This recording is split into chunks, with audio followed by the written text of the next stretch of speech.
Perkembangan media informasi semakin cepat, menuntut kami semakin berinovasi dalam hal penyajian konten informasi.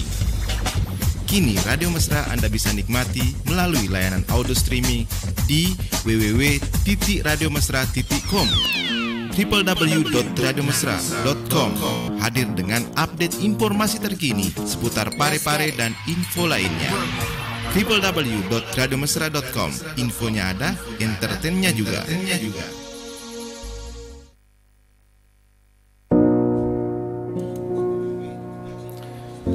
102,8 FM Insan Mesra. Kita akan mencoba menghubungi Bang Ude seperti biasa untuk di dialog sore hari ini di 102,8 FM. Bila kita memperi. Mudah-mudahan ada jaringan. Waduh, akses kamera. Oke.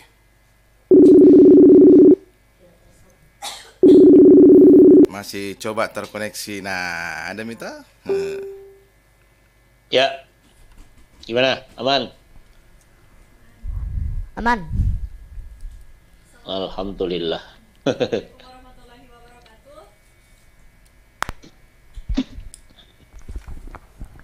Assalamualaikum warahmatullahi wabarakatuh. Waalaikumsalam warahmatullahi wabarakatuh. Selamat sore Insan Mesra dimanapun berada. Kembali lagi bersama kami di program Obrolan Sore Ramadan bersama dengan Bang Ude. Iya. Alhamdulillah. Setiap harinya selama Ramadan kita akan membahas tema-tema menarik. Dan tema yang akan dibahas pada sore hari ini terkait ilmu, iman, dan amal soleh, Bang Ude. Amal soleh. Tayyib. Insan Mesra dimanapun berada, Anda dapat bergabung bersama kami melalui akun Facebook Mesradio Pare-Pare, mengajukan pertanyaan melalui kolom komentar, atau dapat langsung menghubungi kami melalui telepon atau WhatsApp di 085395350907. Sebelum kita memulai dialog kita sore hari ini, terlebih dahulu kita dengarkan lantunan ayat suci Al-Quran yang akan dibacakan oleh Ananda Zikri. A'udzu billahi minasy syaithanir rajim. Bismillahirrahmanirrahim. Hal ata 'alal insani hinun minad dahri lam yakun syai'an madhkura. Inna khalaqnal insana min nutfatin amsyajin nabtalihi faja'alnahu sami'an basira. Inna hadainahu as-sabila imma syakiran wa imma kafura. Inna a'tadna lil kafirina salasila wa aghlalan wa sa'ira. Innal abrara yashrabuna min ka'sin kana mizajuha kafura. عينا يشرب بها عباد الله يفجرونها تفجيرا. يوفون بالنذر ويخافون يوما كان شره مستطيرا. ويطعمون الطعام على حبه مسكينا ويتيما وأسيرا. إنما نطعمكم لوجه الله لا نريد منكم جزاء ولا شكورا. إنا نخاف من ربنا يوما عبوسا قمطريرا. فوقاهم الله شر ذلك اليوم ولقاهم نصرة وسرورا. وجزاهم بما صبروا جنة وهريرا. متكئين فيها على الأرائك لا يرون فيها شمسا ولا زمهريرا. ودانية عليهم ظلالها وذللت قطوفها تذليلا. ويطاف عليهم بآنية من فضة وأكواب كانت قوارير من فضة قدروها تقديرا. ويسقون فيها كأسا كان مزاجها زنجبيلا. عينا فيها تسمى سلسبيلا ويطاف عليهم ولدان مخلدون إذا رأيتهم حسبتهم لؤلؤا منثورا وإذا رأيت ثم رأيت نعيما وملكا كبيرا عاليهم ثياب سندس خضر واستبرق وهلوا أساور من فضة وسقاهم ربهم شرابا طهورا إن هذا كان لكم جزاء وكان سعيكم مشكورا إنا نحن نزلنا عليك القرآن تنزيلا فاصبر لحكم ربك ولا تطع منهم آثما أو كفورا واذكر اسم ربك بكرة وأصيلا ومن الليل فاسجد له وسبحه ليلا طويلا إن هؤلاء يحبون العاجلة ويذرون وراءهم يوما ثقيلا نحن خلقناهم وشددنا أسرهم وإذا شئنا بدلنا أمثالهم تبديلا إن هذه تذكرة فما شاء اتخذ إلى ربه سبيلا وما تشاءون إلا أن يشاء الله إن الله كان عليما حكيما يدخل من يشاء في رحمته والظالمين أعد لهم عذابا عليما صدق الله العظيم. Ya, sadaqallahul azim. Sadaqallahul azim. Demikian pembacaan ayat suci Al-Quran yang dibacakan oleh Nanda Zikri. Selanjutnya seperti biasa sebelum kita mengulik pembahasan utama kita terkait ilmu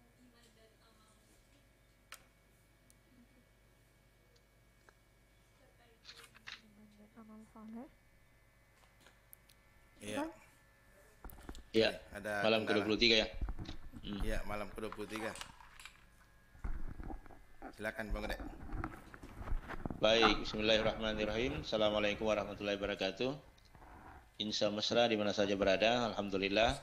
Pada malam ini kita berada pada malam yang ke-23 di bulan suci Ramadan dengan tema ilmu, iman dan amal soleh.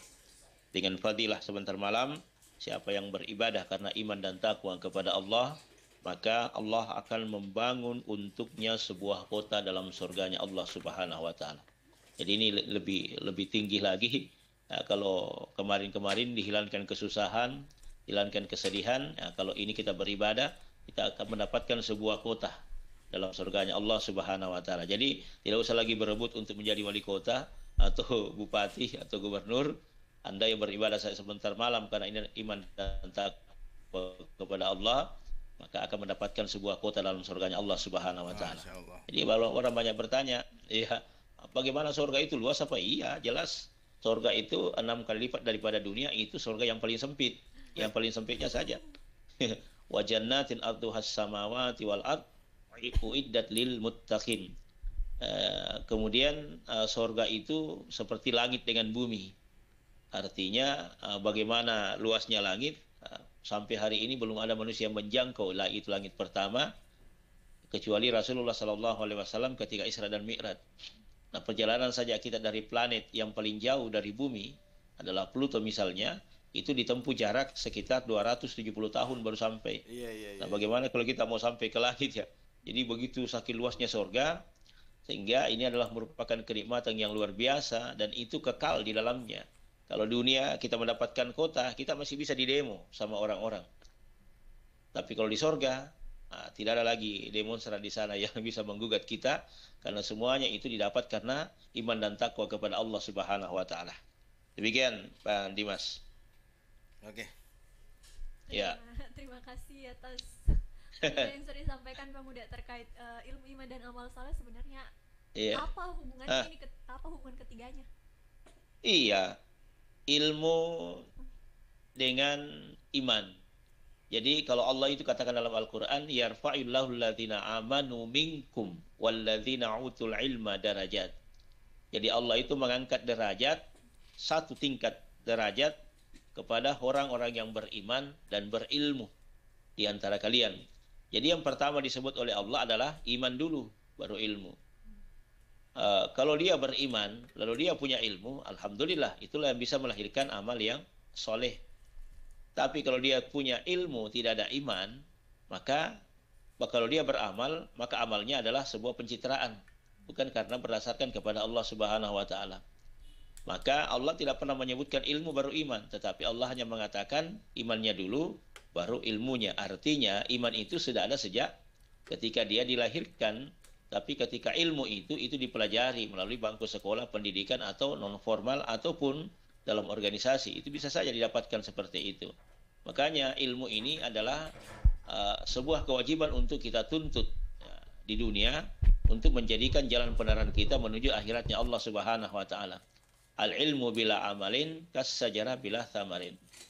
Ya. Jadi orang yang berilmu itu lalu mengamalkan ilmunya itu bagaikan pohon yang berbuah. Harum baunya, wangi, kemudian manis lagi buahnya. Tapi ilmu yang tidak diamalkan itu bagaikan pohon yang tak berbuah. Mereka dia ada pohonnya tapi gersang, tidak ada buahnya. Nah, itulah ibaratnya antara ilmu, iman dan amal soleh. Adapun amal soleh itu adalah ketika kita mengerjakan sebuah amalan, maka bedanya itu orang berilmu dengan orang tidak berilmu. Dia bisa memahami semua bacaan sholat itu karena ilmunya. Tapi ada orang yang sholat ya hanya sekedar gugur kewajiban tanpa harus memaknai daripada setiap gerakan-gerakan dari ibadah itu. Makanya iblis itu sangat takut kepada orang alim, orang yang berilmu, daripada orang-orang yang banyak sholatnya. Ketika ditanya oleh Nabi, kenapa kau lebih takut kepada orang berilmu daripada orang yang banyak ibadahnya? Kata iblis, ya saya, kalau saya menggoda ini orang yang banyak ibadahnya, boleh saja saya rusak sholatnya, tapi karena ada orang berilmu di dekatnya, dia bisa memperbaikinya. Nah, itu bedanya. Sehingga orang berilmu dengan orang beriman dan berilmu itu memang dimuliakan oleh Allah Subhanahu wa taala. Kisah yang kedua sesungguhnya ketika Nabi Adam dihadapkan kepada para malaikat. Kalau mau dibandingkan, yang lebih banyak ibadahnya adalah malaikat. Nabi Adam itu anak kemarin sore diciptakan oleh Allah.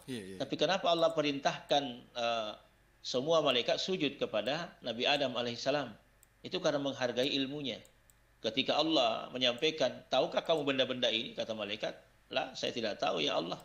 Qalu atajalu fiha may yufsidu fiha. Kecuali apa yang Engkau ajarkan kepada kami. Ketika Nabi Adam disampaikan, maka Nabi Adam menyebutkan benda-benda itu dengan lancar dan benar. Maka Nabi Adam atas perintah Allah Subhanahu wa taala semua malaikat sujud kepada Nabi Adam kecuali iblis. Karena kelebihan daripada ilmu yang dimiliki oleh Nabi Adam alaihissalam. Jadi memang ilmu itu sangat dipentingkan sebagai sebuah pengetahuan pada diri manusia. Karena kenapa? Dengan ilmu dunia ini bisa terjaga dengan baik. Dengan ilmu kemaslahatan di dunia bisa berkembang dengan baik. Coba dengan ilmu, alhamdulillah. Dulu kita tidak pernah. Dulu kita kalau transportasi yang paling beken adalah pakai kuda, pakai onta. Sekarang dengan ilmu lahir sepeda, dengan ilmu lahir motor, dengan ilmu lahir mobil. Meningkat lagi lahir pesawat, lahir kereta api. Semua itu perkembangan. Itu didasarkan karena ilmu pengetahuan. Makanya Al-Quran memberi jawaban yang paling praktis. Inna fi khalqis samawati wal ard Inna fi khalqis samawati wal ard wa ikhtilafil laili wan nahari la ayatin li ulil albab. Jadi kata Allah, inna fi khalqi, sesungguhnya kami telah menciptakan langit dan bumi, wa ikhtilafil laili, pergantian siang dan malam adalah sebuah tanda kebesaran Allah bagi orang-orang li ulil albab, bagi orang-orang yang berpikir. Berarti ini masuk kategori orang-orang yang mampu memiliki kemampuan memikirkan segala sesuatu. Apa yang terjadi ketika terjadi malam, apa yang terjadi ketika siang, maka di malam hari itu gelap, lahirlah ilmu sehingga melahirkan yang namanya bohlam atau lampu. Ya, dan itu diciptakan oleh orang-orang yang bukan orang Islam, tetapi dia adalah orang-orang yang di luar daripada Islam, namanya Thomas Alva Edison. Kemudian di siang hari diciptakan untuk apa? Kita bekerja dengan baik. Jadi Al-Quran memberi isyarat tentang orang-orang berpikir itu jauh banyak sekali. Afala ta'qilun, afala tatafakkarun. Apakah kamu tidak berpikir? Apakah kamu tidak menggunakan akal? Itu diberikan oleh Allah isyarat sebagai orang-orang untuk bagaimana menggunakan akal kita untuk mencapai kemaslahatan pada tingkat kepada Allah Subhanahu wa taala. Demikian. Ya, kita terima Ya, telepon Bang Dimas. dulu, Bang Bude. Oke. Halo, assalamualaikum. Halo. Bude. Waalaikumsalam warahmatullahi wabarakatuh. Sudah malam ke-23 ini. Alhamdulillah. Kalau kita bersamaan berarti tinggal 6 puasa ke depan malam. Jadi Ya. saya bagaimanapun memang ilmu, kadang orang tinggi ilmunya, biasa tuh mata anda ilmu nah pak bang royawa ilmu nah. Biasa kejadian begitu. Jadi kita tidak sebut saja bahwa ada yang sudah sarjana ini, profesor ini, tapi jika orang mengurus lebih banyak yang dia jadikan dasar ketidakberesan, maksudnya mega na bangun-bangun kecil masyarakat. Contoh urus sertifikat tanah ya. Iya, iya, Kadang iya. kita berpikir, wah, itu di mursi itu nasihat adina, tapi karena melalui ini orang-orang ilmunya tinggi, apa anda seki? Angka pada setengah nanti bangunnya okoro jadi diwajai. Yang jadi pertanyaan begini, Bang Ude. Ilmu ini sebenarnya bagus, tapi di sisi kita lihat bagaimana sekarang orang yang bikin namanya bom atom itu ya, itu kan ilmunya bagus.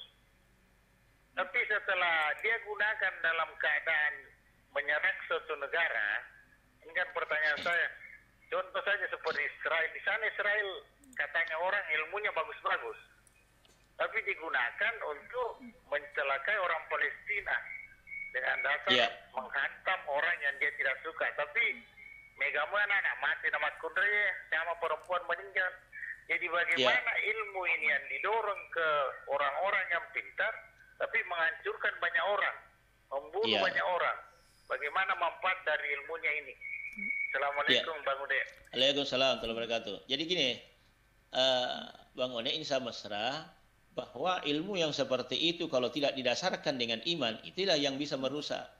Tapi kalau ilmunya punya dasar dengan iman dan takwa kepada Allah, maka ilmu itu akan sesuai dengan aturan yang berlaku. Saya kasih contoh saja yang paling konkret saja.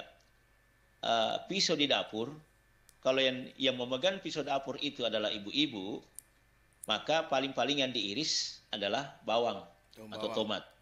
Ya. Tapi kalau dipegang oleh orang yang bukan orang-orang dapur misalnya, bukan ibu-ibu, maka bisa mencelakai orang. Disinilah bedanya antara ilmu yang didasarkan dengan iman dan ilmu yang tidak berdasarkan kepada iman dan takwa kepada Allah. Itulah kenapa disebut dengan iman dulu baru ilmu. Kalau ilmunya bagus, imannya kurang, ini bisa merusak. Kan banyak itu peristiwa Bang Dimas, insya mesra. Kenapa kok ada orang yang bisa dipenjara padahal ilmunya tinggi, dia bergelar profesor, doktor, tapi kenapa bisa melakukan hal-hal yang di luar daripada ajaran agama? Ya karena ilmunya tinggi, tidak ada imannya. Tapi ketika imannya bagus, ilmunya ada, maka alhamdulillah dia akan lurus-lurus saja bisa mencerahkan kepada orang. Sehingga itulah tidak didahulukan dengan perkataan ilmu, tapi didahulukan dengan kata iman. Berarti perbaiki dulu landasan imannya, baru yang namanya ilmunya. Kenapa? Dengan iman, alhamdulillah tercerahkan, meskipun ilmunya sedikit, tapi imannya bagus, maka ini yang bisa bermanfaat kepada orang banyak. Tapi ilmunya banyak, tapi imannya yang kurang, ini yang bisa merusak. Yang kadang-kadang seperti itu, melakukan penipuan, padahal dia sudah tahu. Tapi karena dia menganggap dirinya ya begitulah, bahwa saya lebih hebat dari kalian, maka apapun yang saya lakukan itulah yang jadi hukum bagi kita. Nah, itu ilmunya yang banyak, imannya yang kurang. Makanya itu dilandaskan adalah ya perbaiki dulu imannya. Demikian saya masalah.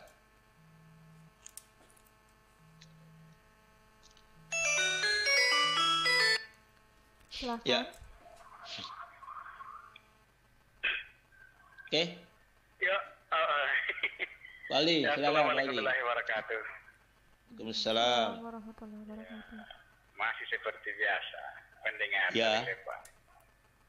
Walaupun yang menelpon itu saja, akan tetapi bukan berarti itu saja mendengar. Tapi suara atau Banyak suara mendengar, suara cuma tidak mau menelpon Bang Aldi. ratusan mendengar. Terbukti ketika saya berjalan di satu tempat bilang, apa kau pakai menelpon ke sana? Saya bilang, HP lah, bukan sendal. Saya bilang serius, kau bilang serius kah juga? Ya. Jadi yang acara-acara seperti ini kan tentu banyak radio-radio mengadakan dialog-dialog seperti ini. Iya. Dan yang jelas itu kan itu figurnya beda. Ada narasumber yang bisa menyampaikan mudah dipahami. Ada juga yang tidak bilang. Kadang kita bilang, ini maksudnya apa sih? Lain kita tanyakan, bukannya kita membandingkan kan? Penjelasannya enggak arahnya ke pertanyaan begitu. Jadi ada yang mudah dicerna, ada juga tidak. Jadi kita pendengar bisa memilih, oh ini di sini bagus, bisa cepat dipahami. Iya, dipahami ya. Tergantung pemahaman orang, Pak Aldi. Iya. Iya. Kan bukan berarti berlatar belakang profesor lah, doktor lah. Iya betul. Ya tergantung ke penyampaiannya. Cara penyampaiannya aja Pak Aldi ya. Iya. Tergantung. Ya. Begitu menurut saya.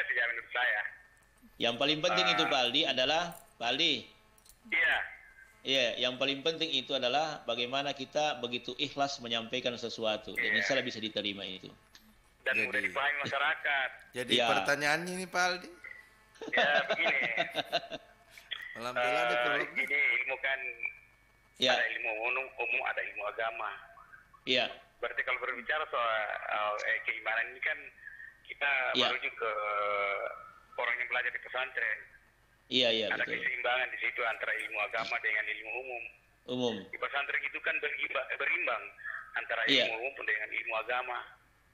Apalagi kalau misalnya seorang murid, kalau santri yang berhadapan langsung, diajarkan langsung oleh gurunya gurunya yang karismatik seperti sebut saja Andre Guru Kiai Abdurrahman Nambodale almarhum ya betul. Almarhum seperti juga Kiai Guru Kiai Abdul Babaja, Muin Yusuf dan sederet ulama-ulama Sulawesi Selatan yang tidak bisa dilupakan ilmunya, begitu luar biasa. Iya.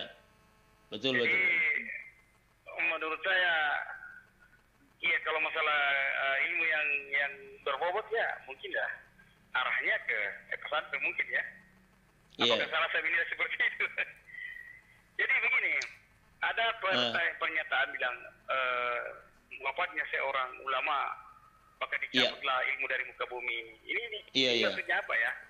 Ya, sekretar saya. Assalamualaikum warahmatullahi wabarakatuh. Waalaikumsalam warahmatullahi wabarakatuh. Iya, Pak Aldi insya mesra bahwa memang kenapa Nabi mengatakan al-ulama wirasatul anbiya. Ulama itu adalah pewaris daripada nabi-nabinya Allah Subhanahu wa taala. Karena dalam hadis itu dijelaskan bahwa Nabi sendiri mengatakan bagaimana Allah memelihara dunia ini. Allah itu akan melahirkan dalam setiap skala 100 tahun, dalam setiap satu abad, Allah akan melahirkan seorang anak manusia yang bisa menjelaskan agama secara baik, secara gamblang, dan bisa mencerahkan. Jadi ada ulama yang selalu lahir dalam setiap 100 tahun, dan inilah ilmunya yang menjaga daripada dunia dengan segala isinya. Lalu ketika ulama meninggal dunia, maka terangkatlah ilmu. Maknanya terangkat ilmu, dan itu adalah tanda kiamat. Kenapa dianggap itu adalah terangkatnya ilmu, adalah tanda kiamat? Karena tidak ada lagi yang bisa kita tempati bertanya, tidak ada lagi tempat kita untuk mencari pencerahan. Kalau ilmunya diangkat, itulah kenapa kalau ulama yang meninggal dunia kita sangat sedih. Kalau fisiknya enggak, bukan masalah fisiknya ulama yang tidak, fisiknya sudah tidak ada. Tapi yang kita khawatirkan adalah ilmunya yang sudah tidak ada lagi, yang bisa kita untuk pakai untuk belajar sama dia. Membaca Al-Quran itu butuh beberapa tahun untuk kita bisa memahami. Kemudian belajar fikih kita butuh beberapa tahun. Tapi dengan adanya ulama itu prosesnya lebih cepat lagi, sehingga kemaslahatan umat di muka bumi ini jauh lebih bagus lagi ketika ada ulama. Jadi makanya dalam hadis Nabi juga dijelaskan seperti ini Bang Dimas, bahwa Insa Mesra, Pak Aldi, di mana saja berada, ingat kiwamud dunia bi arba'in. Dunia ini tegak berdiri dan kokoh itu karena pertama al-ilmul ulama, karena ada ilmunya ulama. Tapi yang dimaksud di sini siapa itu ulama, kan gitu. Ada ulama su'u, ada juga ulama yang wallahu a'lam bissawab, bagaimana modelnya. Ulama. Makanya ya ulama. Jadi ulama itu adalah kiai, ustaz, tapi tidak semua ustaz adalah ulama dan tidak semua juga kiai adalah ulama. Kiai itu, kalau ulama itu bisa menerapkan berapa ilmu yang dia kuasai, termasuk ilmu arudi, tafsir, mantik, ilmu balaga, kemudian ilmu bahasa Arab, kemudian hadisnya, termasuk asbabul wurud, asbabul usulnya Al-Quran, itu bisa kuasai semua. Berbicara ekonomi, dia bisa terapkan, dia bisa perbaiki. Berbicara masalah hukum, fikih, lebih-lebih, dia bisa kuasai semua itu. Tapi seorang ustadz tidak mungkin, ya sulit menjelaskan seperti itu. Makanya sehingga kenapa ketika dia meninggal dunia itu dianggap sebagai terangkatnya ilmu. Kalau terangkat semua ilmu di dunia, maka kita berada pada zaman kegelapan.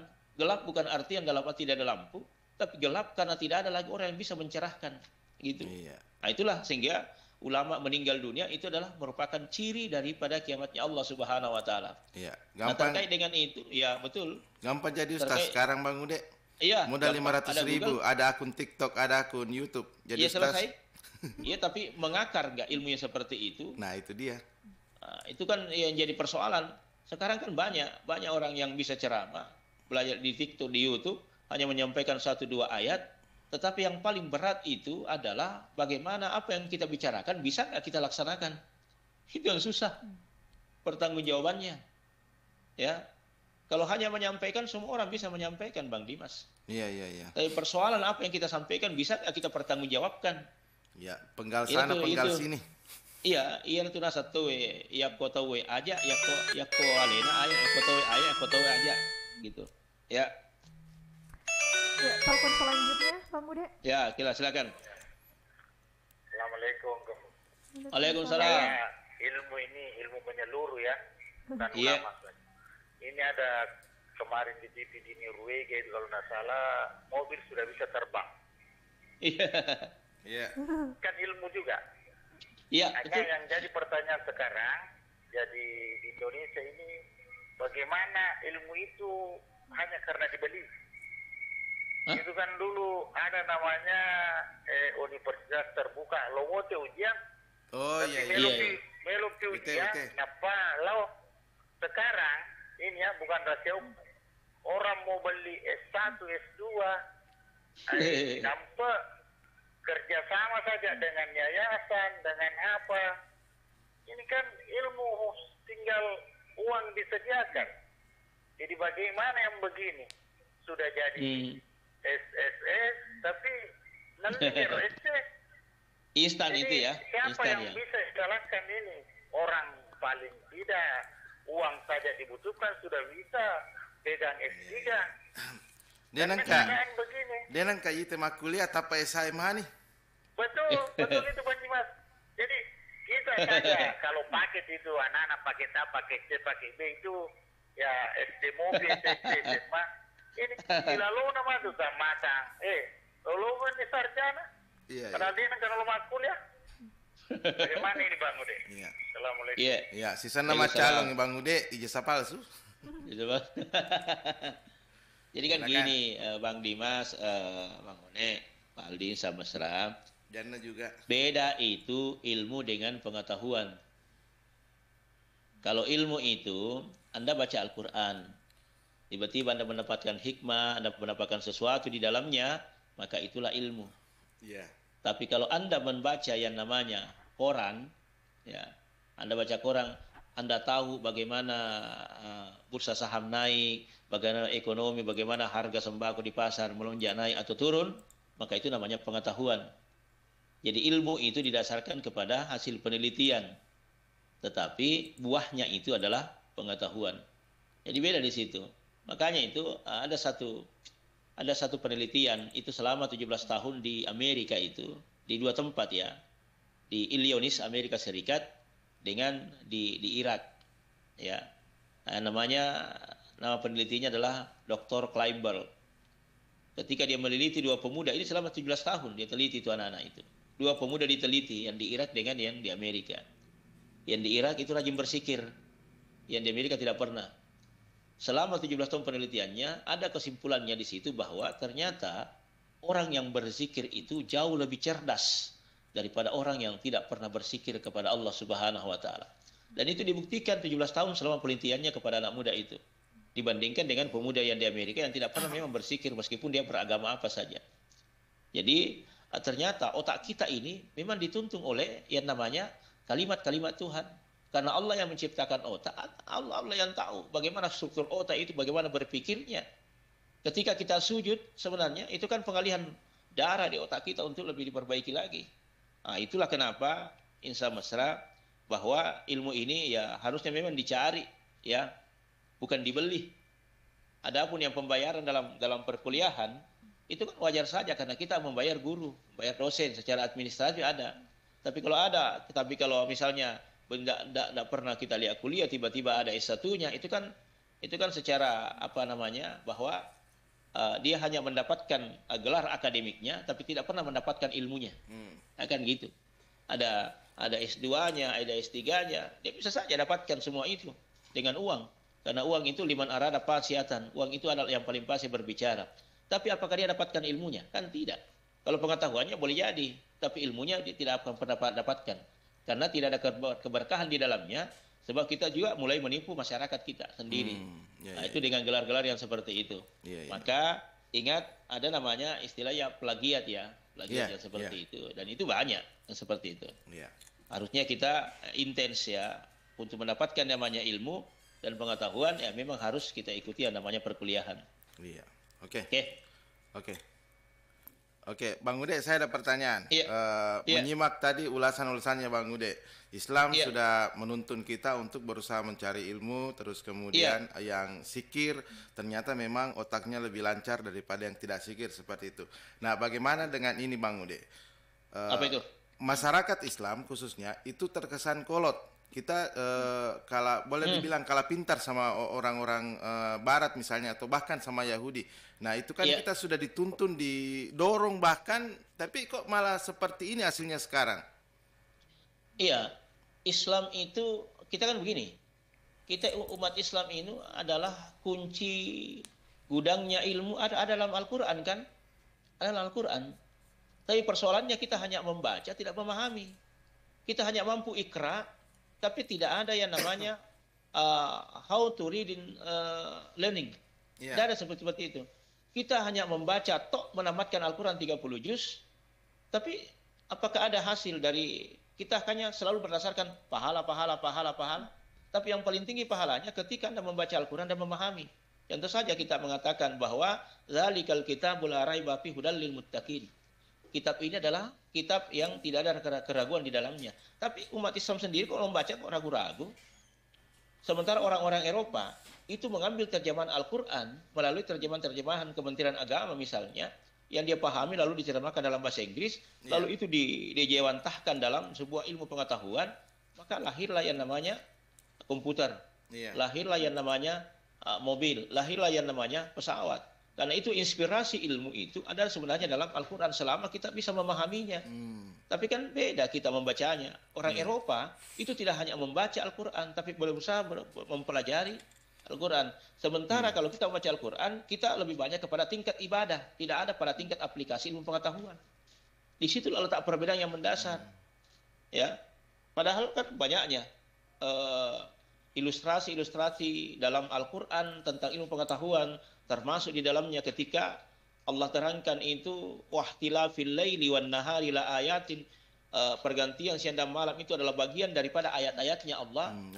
Li ulil albab, hanya diberikan kepada orang-orang yang mampu berpikir. Jadi apa yang terjadi di siang hari? Kerja di situ. Kalau kita bekerja apa saja, kita bekerja di sawah, dulu orang pakai sapi, orang pakai kerbau, orang pakai apa saja untuk menggarap, tapi sekarang karena ilmunya diganti dengan melihat perkembangan, diganti dengan traktor misalnya. Dulu hanya pada saat kita mau panen padi hanya pakai tenaga manusia, sekarang sudah pakai tenaga mesin. Jepang itu jauh lebih hebat teknologinya, karena sumber inspirasinya adalah mereka tetap berusaha menggunakan akal dengan baik. Meskipun tidak dituntut dengan Al-Quran, tapi karena mereka punya usaha, makanya itulah merubah takdir itu dengan usaha, dengan doa. Kita hanya mampu berdoa, tapi tidak ada usaha. Ini yang susahnya. Jadi membaca Al-Quran di kita ini, di kalangan umat Islam, ya begitu. Karena berdasarkan pahala, 1 huruf 10 kebaikan. 1 huruf ada wudhu 20 kebaikan. 1 huruf dibaca dalam salat 30 kebaikan. Tapi tidak pernah berusaha memahami di mana letak Al-Quran memberikan ilmu dan inspirasi untuk melahirkan ilmu pengetahuan kepada manusia. Nah, di situ modelnya. Caranya adalah, perbedaannya yang paling menjolok adalah ikra'nya. Kita berada ikra' berapa, sementara orang Eropa ikra' berapa. Padahal kan tidak sedikit tokoh-tokoh Islam yang menjadi penemu besar, seperti Ibnu Sina misalnya. Ibnu Sina di bidang kedokteran. Ibnu Sina bidang kedokteran. Kemudian bidang filsafat termasuk juga Ibnu Sina, Ibnu Rus, ya, Ibnu Averus istilahnya. Nah, itu penemu dengan metode berpikir secara filsafat itu ada ditemukan. Ahmed Al-Jaber itu juga adalah penemu yang terhitung-hitungan matematika. Tapi harus dipahami itu insan mesra bahwa angka itu yang ditemukan itu angka adalah dalam Yunani, ya, Yunani kuno. 1 sampai 9 angka saja ditemukan. 1, 2, 3, 4, 5, 6, 7, 8, 9. Tidak ada 10-nya. Mereka mentok di situ. Tapi siapa yang menemukan angka 0? Itulah orang-orang Arab. Menemukan angka 0. Andai kata orang Arab tidak menemukan angka 0, tidak ada nilai 100 sampai 1000 sampai sekian 1 juta. Hanya sampai 9. Iya, hanya sampai 9 saja itu. Mentok sampai di situ. CD masih sama CD masih semester Bang, 102,8. CD. Ya, ada pertanyaan nih? Saya ada pertanyaan Bang Uda terkait pengalaman di rumah. Apa itu? Kan, nenekku kan itu orang-orang terdahulu kan mungkin di tempatnya belum berkembang ilmu pengetahuan, belum ada sekolah bagaimana. Jadi ketika dia mau melakukan ibadah, itu kadang tidak sesuai tuntunan. Nenek-nenek yang dulu mau beribadah cuman belum banyak tersebar seperti sekarang ustaz-ustaz atau orang-orang yang bisa menyampaikan bagaimana sebenarnya cara beribadah yang benar. Bagaimana ibadahnya mereka Bang Uda? Iya, ibadahnya mereka sebatas mereka memahami, karena agama waktu itu di zaman nenek moyang kita kan belum berkembang.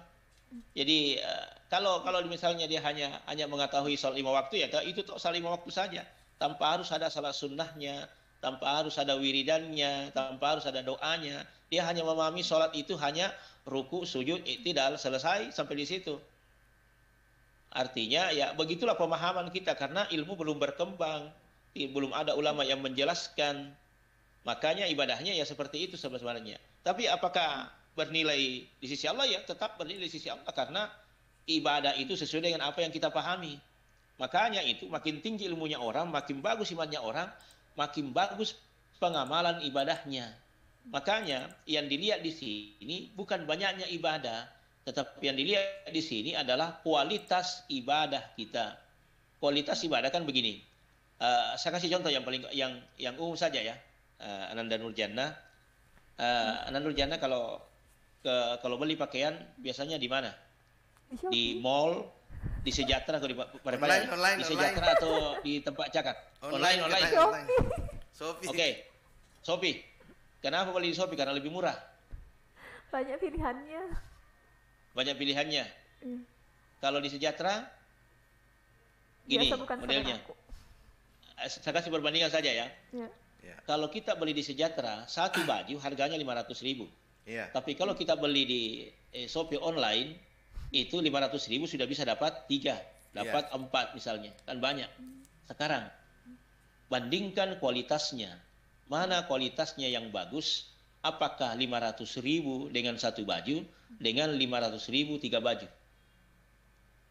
Lebih terjamin yang 500.000, selain kita bisa memeriksa langsung. Ya memang harga bukti kualitas. kalau menurut saya. Ya, iya, itulah ilmu, Bang Dimas. Kalau orang berilmu, beriman, maka pasti dia akan seperti itu modelnya. Begitu juga sholat. Sholatnya, satu kali sholatnya dengan orang berilmu, itu belum sebanding dengan orang yang sholat tidak punya ilmu. 10 kali dia sholat tidak punya ilmu, itu belum sebanding dengan 1 kali sholat orang yang berilmu kepada Allah Subhanahu wa Ta'ala. Ya kan gitu modelnya. Dia hanya baca Al-Fatihah. Apakah dia pahami? Tidak. Tapi orang berilmu, dia bisa pahami semua itu. Nah, itu yang dimaksud dengan ada ilmu dalam melaksanakan ibadah kepada Allah Subhanahu wa Ta'ala. Jadi kalau kita beribadah seperti itu, ya beribadah seperti nenek moyang lah. Tidak ada yang namanya ilmu yang kita dapatkan, tetapi ibadahnya karena mengikut dan melihat orang saja. Nah, gitu. Oke. Sementara agama mengatakan malai salaka bihi ilmun inna sam'a wal basara wal fu'ada kullu ulaika kana anhu mas'ula. Janganlah engkau mengikuti sesuatu yang tidak kamu ketahui ilmunya. Nah, gitu. Oke. Ya, saya jadi teringat sudah berapa tahun ini kan kita bersama di obrolan sore Bang Ude. Saya jadi teringat bahwa kemunduran Islam itu sebenarnya bukan karena apa, tapi kemajuan Barat dan kemunduran Islam itu sama-sama meninggalkan. Kita pernah di era Andalusia yang begitu luar biasa menguasai seluruh dunia. Nah, kini kita mundur lagi karena seperti itu. Tapi Bang Dimas, harus dipahami bahwa Islam itu pernah menguasai Eropa. 750 tahun Islam berkembang di pesat di Spanyol, di daerah Madrid. Ya. Itu peristiwa Gibraltar ketika menyeberang itu Salahuddin Al-Ayyubi. Bahkan hampir belahan-belahan dunia Eropa itu dikuasai oleh orang-orang Islam. Disitulah mengalami masa puncak kejayaan emas Islam di situ. Berkembanglah ilmu pengetahuan. Jadi orang Eropa itu masih terbelakang, bodoh sekali, tidak punya. Jadi Islam itu dulu, kenapa? Karena sumber ilmunya yang paling utama kan Al-Quran. Saking pesatnya itu sampai toilet itu sudah ada di zaman sahabat, sudah ada di zaman tabi'in, ya, sudah ada di zaman tabi'in. Tapi setelah itu berkembang dengan pesat. Kapan ini terjadi kemundurannya umat Islam? Ketika terjadi yang namanya perang salib. Perang salib 1, 2 sampai episode yang ke-6. Ya, ternyata orang-orang kafir, orang-orang tentara salib itu dipukul mundur. Mereka hancur, ya, kalah. Tetapi kekalahan secara fisik itu memang dirasakan oleh tentara salib, ya. Tetapi umat Islam mengalami kekalahan secara budaya dan ilmu pengetahuan. Kenapa? Karena seluruh budaya Islam itu diambil oleh orang-orang Eropa. Termasuk di Andalusia terjadi terjadi banjir sungai itu dengan warna biru. Dulu airnya jernih, tetapi dia biru karena seluruh buku-buku umat Islam itu dihanyutkan di sungai-sungai itu, sehingga konsep matematikanya hilang, konsep kedokterannya hilang, diambil semua orang-orang Eropa. Dan itu dipelajari, termasuk perkembangan teknologi tentang kedokteran, itu sudah diambil oleh orang-orang Eropa sampai hari ini. Meskipun yang menemukan adalah Ibnu Sina, meskipun yang menemukan matematika adalah Ibnu Al-Jaber, tetapi semua diambil dan berkembang oleh orang-orang Eropa. Sehingga mereka mengklaim itulah penuang Eropa. Sehingga itulah ada pernyataan siapapun yang menguasai teknologi, maka dialah yang menguasai dunia. Nah, itu pernyataan ala Robert N. Bell lah. Ya. Nah, gitu. Sebelum kita terima Bang Ude, kita ke WhatsApp dulu, ada pertanyaan. Oke, silakan. Bagaimana cara bisa fokus dalam beribadah, Bang Ude? Simpel. Fokus beribadah itu sesungguhnya gini, ada istilah terminal-terminal tertentu ya. Pertama, kalau mau fokus beribadah sesungguhnya pahami dulu apa yang kita baca. Meskipun tidak secara keseluruhan. Minimal apa? Minimal Al-Fatihah. Karena di situ adalah dialog kepada kita kepada Allah Subhanahu wa taala. Ketika kita membaca Alhamdulillahirabbil alamin, maka itu maknanya adalah kita memuji Allah Subhanahu wa taala, sementara Allah juga membalas perkataan kita. Betul-betul ini hambaku, dia sebut-sebut aku dengan kemuliaan. Gitu. Pahami dulu di situ. Kalau tidak mampu secara keseluruhan, minimal pada saat kalimat iyyaka na'budu wa iyyaka nasta'in. Kami menyembahmu dan kami meminta kepadamu. Jadi ada tempat-tempatnya. Makanya itu setiap gerakan sholat berubah, ada bacaan. Kenapa? Karena kita disuruh fokus. untuk bacaan itu dan kita fokus kepada apa yang kita baca. Karena biasanya orang sholat kan banyak bayang-bayangnya, banyak menggoda kita. Makanya dianjurkan sebelum kita takbir itu bertaus dulu. A'udzubillahi minasyaitonirrajim. Untuk apa? Kita berlindung dari godaan setan yang terkutuk. Untuk kita fokus kepada gerakan-gerakan sholat yang kita lakukan. Nah, gitu. Berarti tidak mesti fokus dari takbir sampai salam ya Bang Ude ya? Enggak juga. Ya, tapi kalau Anda mampu fokus mulai takbir sampai salam itu jauh lebih baik. Kita terima telepon lagi Bang Ude. Oke, silakan. Oke. Silakan. Kembali. Ini kan kita manusia udah ada nafsu di dalam batin kita. Ada rasa kasihan, ada rasa emosi. Ya pokoknya kalah kimanta jale, pura selesai oleh selesai urusan. Ya, itu kan nafsu itu kita mau menang terus. Walaupun kita kalah tapi tetap kita berdebat di MK seperti sekarang. Yang begini Bang Ude, pertanyaan banyak terjadi di masyarakat. Kita kan punya sahabat.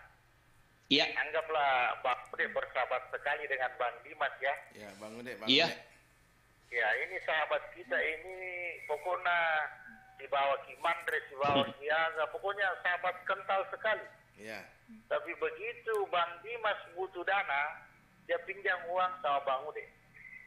Iya, iya. Itu kadang terjadi setelah pinjam, pinter kak jolo, di Bang Ude, kalau ngesop polisi, tapi apa kejadian? Kadang teman kita ini perumpamaan saja Bang Dimas ya. Ya, mereka kali fakur. Kita ini sudah menyalahi aturan. Pada tuh ceritanya, nadapin telungas, jadi kadang terjadi di sini suatu bentuk kebohongan dan ini yang punya uang sudah merasa jengkel. Sehingga ini jadi namanya nah banyak kejadian yang begini Bang Ude. Setelah jadi sahabat kental itu jadi risiko pembunuhan. Kadang ada kejadian yang dipinjamkan itu uang itu merasa manis bermusingan kan. Dan ini juga yang menagih pasti berkata jengkel. Mudah-mudahan Bang Ude tidak ya, tapi manusia banyak yang terjadi begini. Apalagi yang gue tanah kalau asik udah ikut turupan ritual itu demo aja kan. Ini kan kejadian banyak terjadi. Jadi bagaimana cara supaya banyak kejadian Bang Ude, orang dekat kita yang menyusahkan kita. Orang dekat bukan orang yang baru kita kenal. Ini banyak kejadian, boy beta nih bisa tapi alena baleki. Jadi ini kejadian banyak saya dapat di masyarakat. Emoro si anggota, emoro mati mulai. Iya. Kita tahu ini ada mendaftar tentara angkatan laut. Iya. Itu yang dibawa sampai 1 tahun baru ketahuan bahwa dia dibunuh. Kurang baik, tapi setelah kejadian uang ada, uang kan membuat bagaimana dia buta setelah uang dia dapatkan. Oke. Nah, mungkin Bang Ude sudah tahu. Oke. Makasih Bang Ude. Iya. Kita menyapa dulu ini Bang Ude sebelum dijawab. Oke. Sudah banyak yang masuk ini. Esti, Mugafir, Eda, Pak Konrana Radioe, Rahmat, Pak Sabir, Armin Sukarmi, Yusuf, Pak Dewan juga mendengarkan, Aldi Bro, Rapianto, dan ada Ustaz Abdul Latif Al-Karni. Semua sudah mendengarkan kita. Nah, bagaimana ini? Akhirnya pengkhianatan oleh persahabatan sendiri. Saya biasa pernah mengalami ini Bang Ude. Seminggu minindra diku, letu makuku dia pernah pelisui. Melo singa anggota tuh. Iya. Oke, sangat pelik sekali persoalannya ya. Jadi hampir semua kita pernah mengalami yang seperti itu. Kembali lagi yang dikatakan tadi Bang Oni itu adalah nafsu. Nafsu itu Bang Oni ada 3 ya tingkatannya yang saya tahu dalam Al-Quran. Meskipun ada ya beberapa pembagian sampai 12 tingkatan nafsu. Tapi secara umum ada 3. Nafsul mutmainnah, nafsul lawwamah dengan nafsul ammarah. Yang bagus itu adalah nafsul mutmainnah.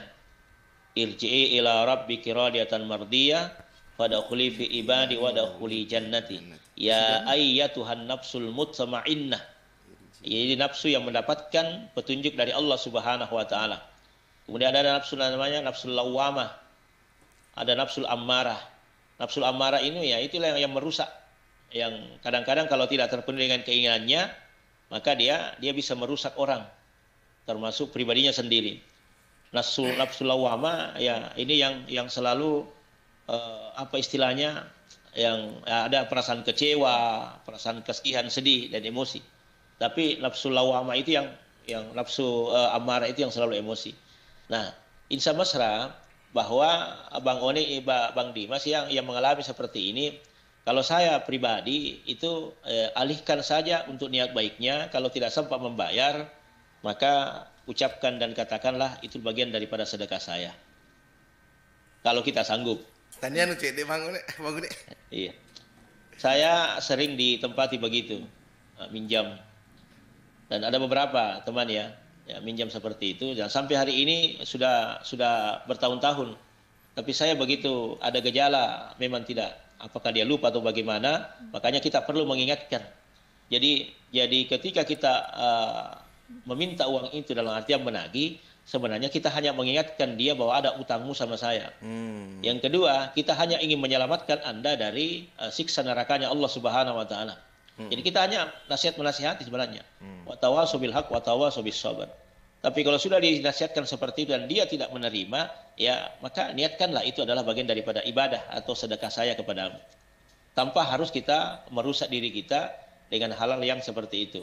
Bayangkan kalau kita rusak hanya karena uang 1 juta misalnya, uang 500.000 misalnya. Dan itu kadang-kadang kalau ada yang teman minjam, saya tidak mengatakan meskipun dia pinjam, saya hanya mengatakan tidak usah dibayar, sudah cukup, ambillah itu bagian daripada sedekah saya. Iya. Saya tidak pinjamkan, tapi saya hanya memberikan. Begitu aja. Begitu aja. Ya, saya sudah sering sekali itu Bang Dimas, saya alami yang seperti itu. Okay. Bukan hanya 1-2 orang, banyak. Tapi saya hanya mengatakan ya tidak usah dibayar, cukup ambil saja, gitu. Okay, karena kita tahu keadaannya kan seperti ini, kasihan juga. Ya, jadi sebenarnya gini, kita hanya mendidik diri kita dan mendidik hati kita. Ikhlas. Itu namanya literasi hati. Wih. Ya. Insyaallah. Tanpa harus ada dendam. Bang Ude, saya membaca ini ada kata dari almarhum Prof. Habibie. Saya diberi kenikmatan oleh Allah Subhanahu wa taala ilmu teknologi sehingga saya bisa membuat pesawat terbang. Tapi sekarang saya tahu bahwa ilmu agama lebih manfaat untuk umat Islam. Bagaimana penjelasannya itu, Bang Ude? Iya, sebenarnya kan ilmu agama itu yang dipakai langsung kepada Allah. Tapi sementara ilmu yang atau teknologi, ketika dia dipakai orang-orang yang tidak beragama, maka dia tidak berada pada kemaslahatan umat manusia. Atom diciptakan, nuklir diciptakan sebenarnya untuk pembangkit listrik. Tapi ada orang menyalahgunakan penemuan itu, dipakai orang-orang tidak beragama, bisa menghancurkan manusia. Senjata dipakai sebagai bentuk pengamanan untuk pertahanan negara supaya orang tidak mengganggu kita. Tapi kan kadang-kadang dipakai untuk merampok, untuk mencuri. Itu untuk invasi. Itu modelnya. Iya, itu imbasnya daripada pengetahuan itu. Makanya ilmu agama itu sebenarnya itu langsung kita adalah sumbernya langsung kita kepada Allah Subhanahu wa taala. Tapi kalau ilmu pengetahuan teknologi bisa dikembangkan dengan baik dengan dasar agama, itu jauh lebih baik lagi. Karena nilai pahalanya itu sudah menjadi amal jariah. Kita meninggalkan ilmu, ada yang dipakai oleh orang, dan seluruh ilmu itu yang dipakai adalah meskipun orangnya sudah meninggal dunia tetap menjadi pahala dan ladang pahala di sisi Allah Subhanahu wa taala. Itu amal jariahnya seperti itu. Oke. Pertanyaan nih? Apalagi Mbak Jannah? Bagaimana ini cara percaya kepada hari akhir dengan iman dan pengetahuan? Bisa tidak itu hari akhir dijelaskan dengan ilmu pengetahuan? Iya, kalau sekarang tidak usah lah masalah hari akhir itu. Kalau kita berdasarkan hadis Nabi bahwa kiamat itu akan datang pada hari Jumat. Jadi setiap kita hari Jumat itu selalu berjaga-jaga. Yang kedua, hari akhir itu dijelaskan ya dalam kematian, bahwa semua manusia pasti akan mengalami yang namanya mati, dan dunia ini pun akan ada akhirnya. Iya. Ya, cuma kita tidak tahu kapan dan di mana saja. Dalam hitungan matematika kita belum mampu menjangkau itu. Tetapi ada orang Jepang yang menemukan yang namanya komputer, itu malah bisa memprediksi kematian manusia dan bisa memperpanjang umur manusia. Tapi kalau kita berdasarkan hadis bahwa umur manusia itu bisa diperpanjang itu karena 3 hal. Pertama karena sedekahnya, yang kedua karena silaturahminya, yang ketiga karena doanya. Adapun hari akhir itu ya menunggu kehancurannya, Gampang saja kita lihat. Pertama, sudah Nabi hanya memberikan tandanya saja kepada kita. Secara hitungan matematika, maka itu sudah mulai kan terasa. Ketika dunia ini sudah mulai rapuh, karena memang kita sudah berada di akhir zaman. Tetapi ada perimbangannya ketika takbir dilapaskan 40 orang, maka tertunda kiamat 40.000 tahun lagi.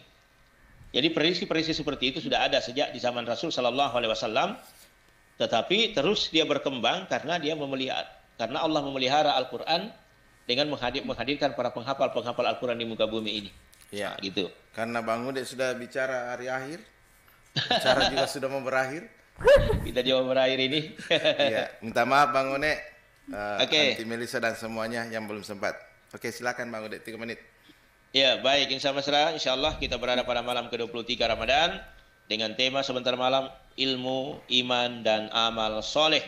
Ya. Dengan amal soleh yang kita lakukan, insya Allah masuknya amal soleh itu amal yang dilakukan sesuai dengan syariat, sesuai dengan aturan. Kemudian fadilahnya Allah akan membangun untuknya sebuah kota dalam surganya Allah ketika mereka beribadah sebentar malam dengan dasar iman dan takwa kepada Allah Subhanahu wa taala.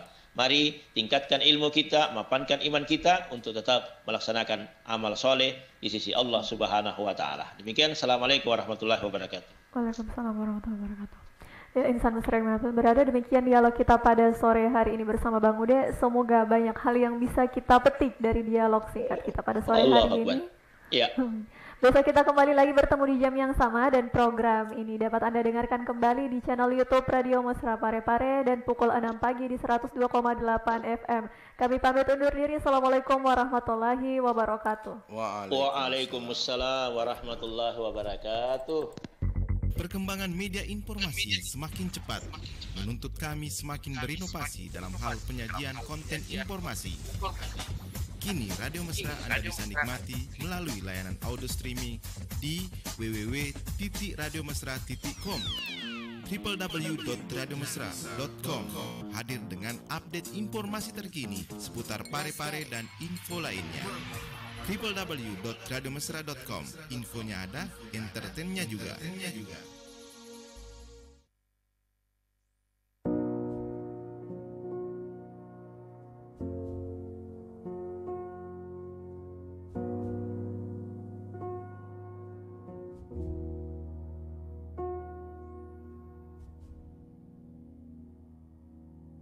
Bila kita memperi